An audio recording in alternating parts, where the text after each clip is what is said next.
Well, Mark, what an incredible game. It's not often your opponent makes 6 centuries and you still win. How pleased were you that you managed to find a way to get through that and battle through? Yeah, it was just ultimate resolve today, really. I didn't have my best stuff, particularly early on in the match, and Sean just kept making hundreds off long reds. The safety just wasn't quite good enough all day, but as the match went on, I started to score a little bit better. It wasn't as heavy as Sean. It makes me look extremely average in that department, but I found a little bit for him as the match went on. I made 2 very good breaks at 7-5 to go 7-all, and I missed a tricky red at the start of that next frame when I felt like I was getting on top. Sean made another 100, obviously, as he does, but I was really, really patient.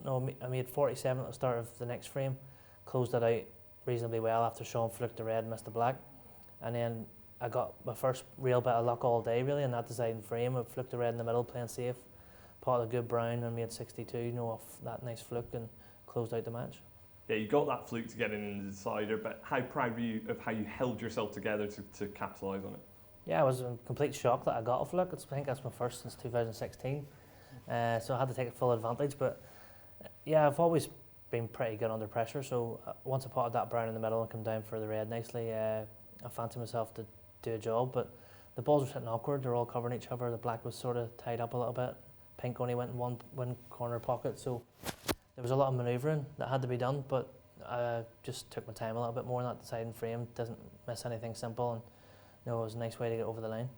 A few players have been saying that without the crowd, John Higgins and Neil Robertson specifically, without that crowd, the conditions are conducive to really high standard, and we could see a really high standard. I mean, how easy do you think it is to play in those conditions than with the crowd? Yeah, it's something I don't quite agree with. The crowd, for me personally, spurs me on. No, I like the crowd there. When you're performing, like the way Sean played today, if the crowd had been there, I'd have been beat long ago, because they'd have been cheering him on. He'd been playing that well that everyone would have got behind him. I didn't have that today, obviously, against me, but I think it's our new norm, but it's not ideal. I wouldn't want to do that too often, especially in a big tournament like this. It was okay here 2 weeks ago for the Championship League, whenever, with the greatest respect, you're not playing for massive money and it's about match practice before the big events. But coming here and going to the Crucible, it's not ideal, playing in front of no one.